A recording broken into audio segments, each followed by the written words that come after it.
Good morning, folks.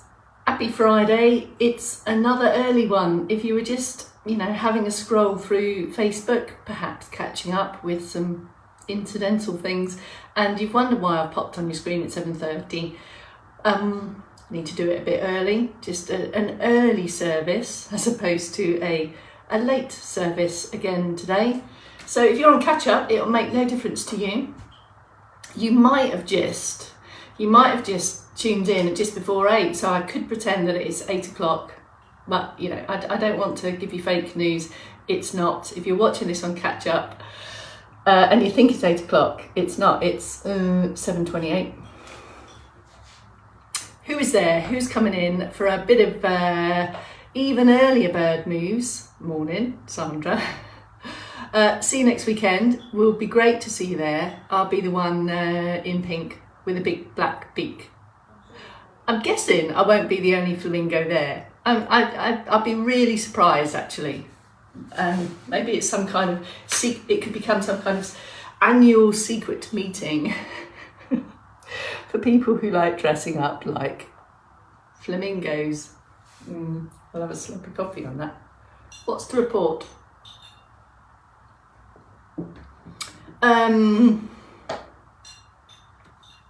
Oh no, Kim, it's got ya. It's got ya. You've succumbed. Yeah, have a watch. Come on, have a watch. Something humorous might happen in the preamble, and something really exciting might happen in the movement snack. Highly unlikely. Because I say time and time again, there's nothing really exciting about all this, which is quite phenomenal, really. But it's we just got to get it done. Like the washing up, like the ironing, we just get it done. Well, yeah, I don't do ironing, but I do some washing up and all the other things required to live in some semblance of tidiness. Morning, Bolton. Vivian's in. Are you a +1, Vivian? Are you a +1 with Paul? This is a really short preamble. I've just seen it's 7:30, so I'll do one more minute and then get going. Thanks for your early rising and crowbarring in an extra early one. I will remind again at the end of this movement snack. So you've had an early one from me, but you're going to get a late one from Dave today. So the noon is at 1 o'clock today. But I'll remind at the end. I think I'm going to do a 3, 2, 1. I can see some others are lurking out. Well, lurking is okay. We appreciate not everyone wants to comment. It's great to hear, to see what you got to say. I'm going to get on with it and go 5, 6, 7, 8. Bex Townley, Later Life Training, still here. Movement snacking 3 times per day. Sit or stand options. You choose, switch between the two, have something fixed and firm, close to hand. We tend to be in socks for the 8 a.m s, just to throw extra spotlight on the feet and toes, but of course wear the most appropriate footwear for you. Just to say,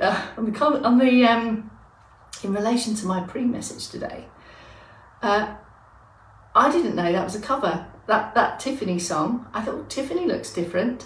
I really didn't know that Tiffany song from the 80s belonged to someone else. Anyway, who knew? Let's get going.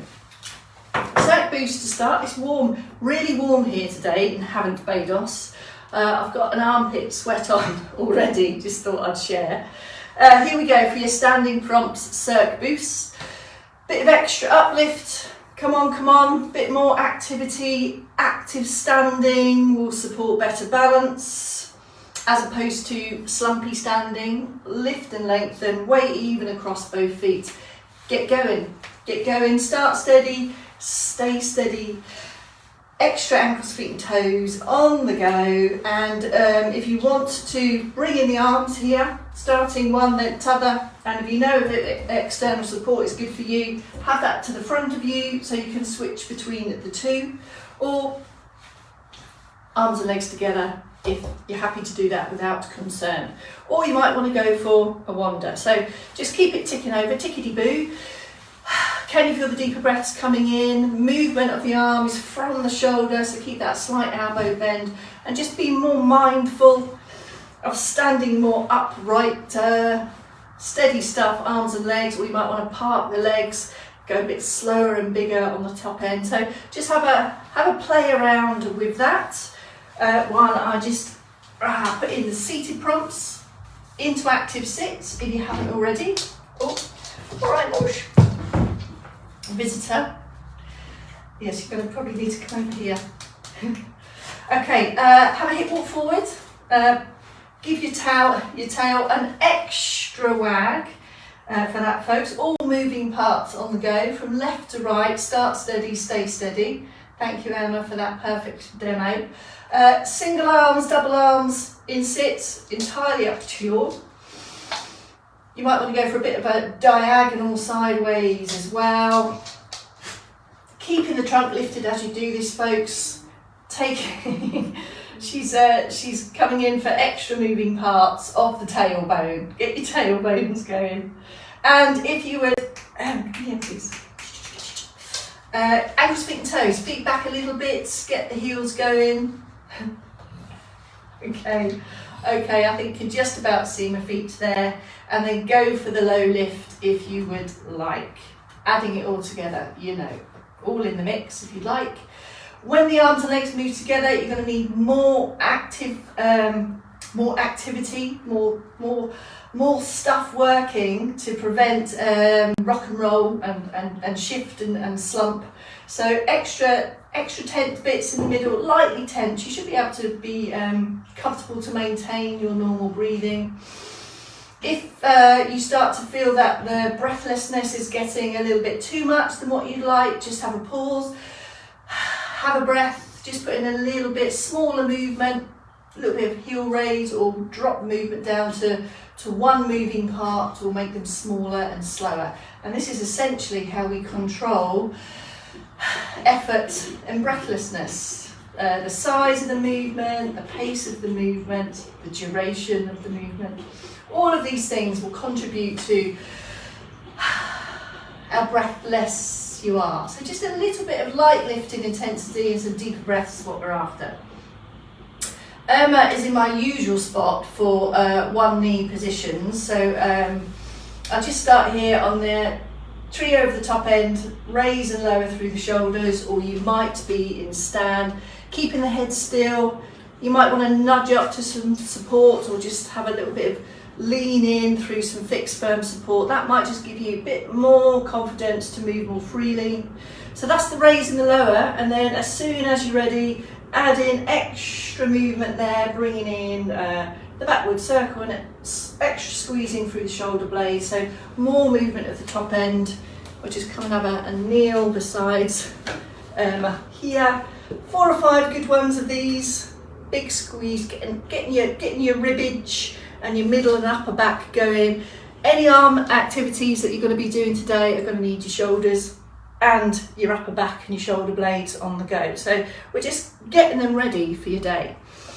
Next 2 moves, head and neck movements, fingertip touch at chin, and then a slow turn, one direction, pause in the middle and the other. So slow as you like, checking in with all these key movements that you're going to need today. How does that feel? It might be that you feel you can move more freely on one side than the other. So kind of notice these things. This is really what we mean by meaningful movement. So we are really purely just thinking about how you're moving, checking in with any niggles or stiff bits or bits that don't want to move so much. Just crowbar in, just kind of, encourage that movement with additional moving minutes just to free up and move better for you over time.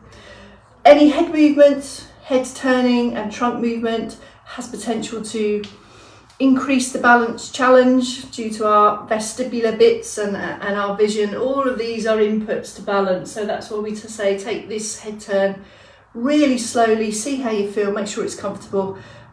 Final prompts there, just to try to focus on keeping the chin level. So if you put your hand here, you'll know if you're dipping or lifting. There is your head turn. Third movement of the top end, wind your neck in, or double chin win-win, or could just be a head movement, whatever you want to call it. Might feel quite small. This one is part and parcel of a more upright, lifted active posture. So having lifted up taller, away from slump and flex, then just have a check in with that head position here. And your head will move in lots of small directions throughout the day as you adjust to your environment and what you're doing. So these are the key moves that are going to support that, your head turns and your head movements. So that's your 3 key moves at the top end. We're going to go for a second round of Cirque Boost now. Picking it up where you left off. How does it feel? Can you feel that you've got this kind of light lifting heart rate? Regular, deeper breathing, so we're not only moving your joints and your muscles, but also your innards as well, getting the lungage going. A light lift in the heart rate, this flurry of movement and activity will just increase the blood flow, increasing essentially all the oxygen to your moving parts. That's why we need deeper breaths. Same in sit. Pick your position, bit of this, bit of arms, bit of legs, mix it up. Rest when you need to, come in and out of those rest positions. Over time, you will build the stamina in those posture muscles to hold you upright, whether you are in sit or stand. Trunk movements, ×3, starting with side bend. If I just change my position so you can better see. If you're in sit, anchor the buttocks, anchor the feet.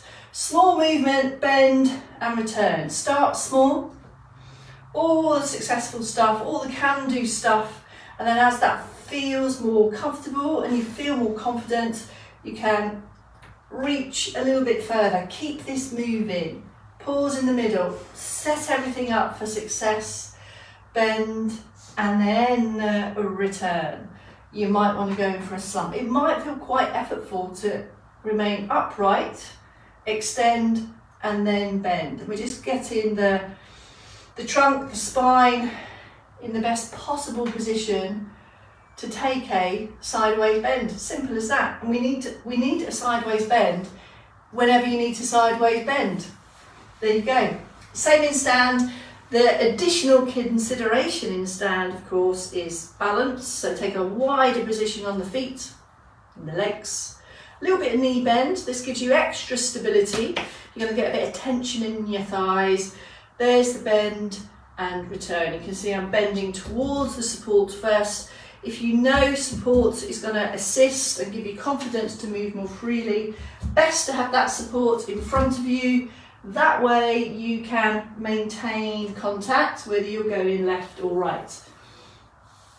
Trying to go directly down to the side, so there's no hip thrust, there's no movement here at all, straight down to the side and back again. You're going to feel a feeling of stretch on one side and a feeling of scrunch and contract on the other. So you've got a kind of two opposing things going on. Stretching on that side of the bend, contracting on that side of the bend. Bend and turn and extend. Key movements from the trunk pretty much in every activity you'll be doing today. So that's your side bends.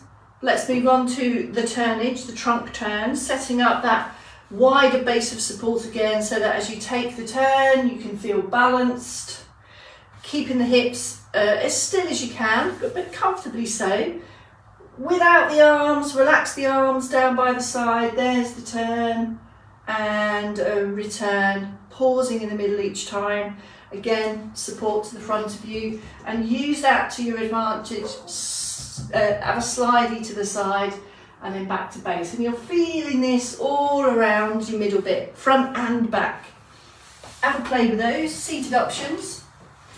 When we're sat on the buttocks, feels a bit different, we're in a different body position, so the weight now is mainly through the hips, not through the legs, but feet might be involved. So anchor feet, anchor buttocks, take the extend, the active sit, and then take the turn and return. And you might want to rest in between or stay up there and then have an easy squeeze round to the side, back to base. Take the arms out of the equation. It's the trunk that's initiating this, but you know, if you want to walk the hands round, do so. You might want to take the head with you as well. There's your trunk turns.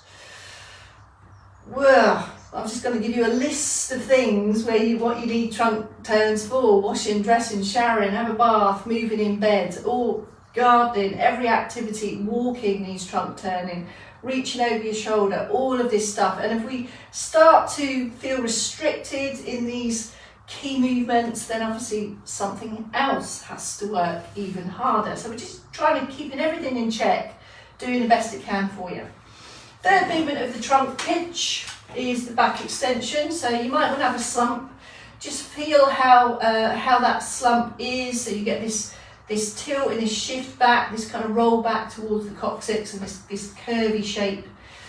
First thing, we're going to shift and lift forward and lift. And can you see how that drastically changes the shape, the position of the trunk and how that feels? So from this active posture position, there's your back extension and back to base, and then you might want to completely relax again. So into active sit is the first bit. And then can you add on an extra bit of bend? It's literally a bit of a bend from the middle up there, as if you were wanting to reach to a higher point, or shift and lift. When we're in lying positions, we use this one a lot. The feeling is that you're kind of arching the back, but not from the lower bit, all from here.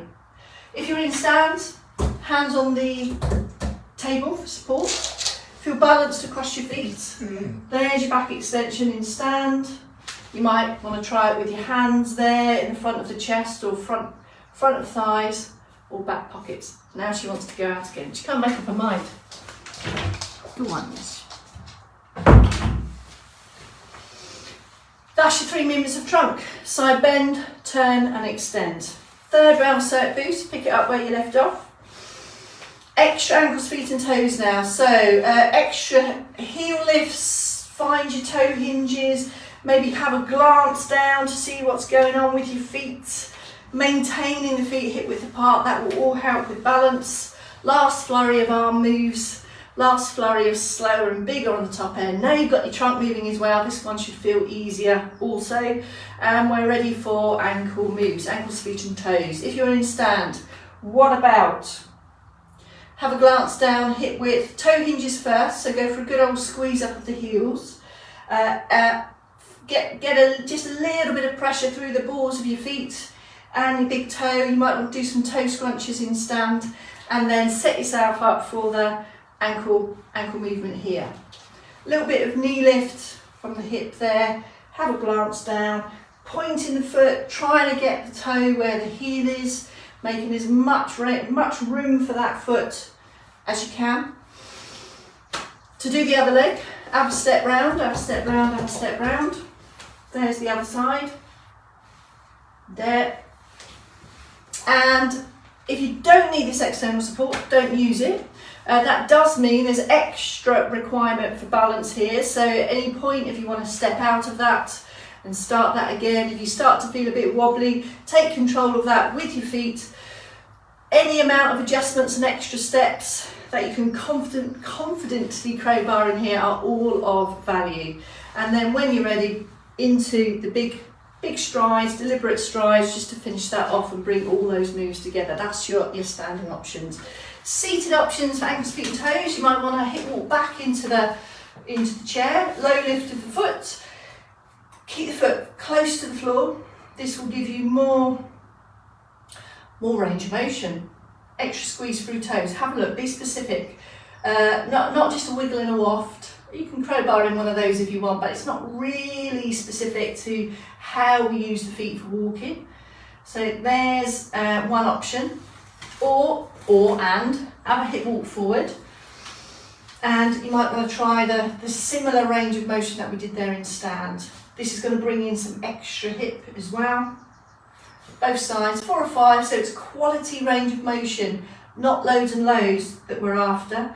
Other options on this, maybe just create a bit of a hinge, put the heel on the floor, and you might want to do a kind of hingey one here. This is kind of a cross between the calf stretch position, but it's moving. This might support the leg, it might be more comfortable just to kind of use that heel as a pivot.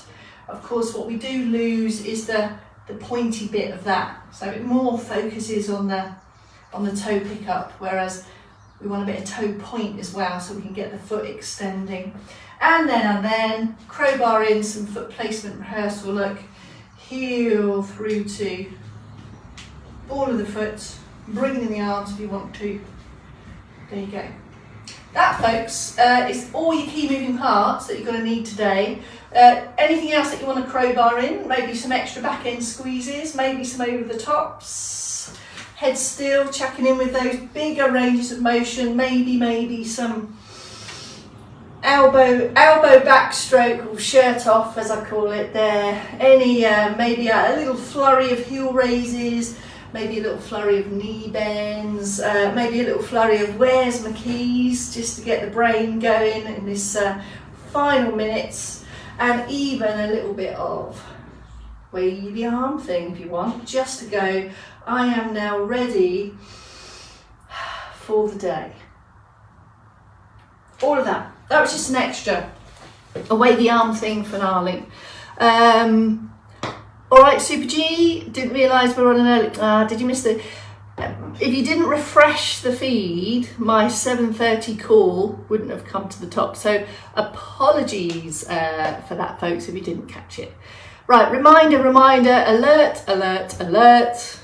Dave's on the noon today, and it's at 1 o'clock.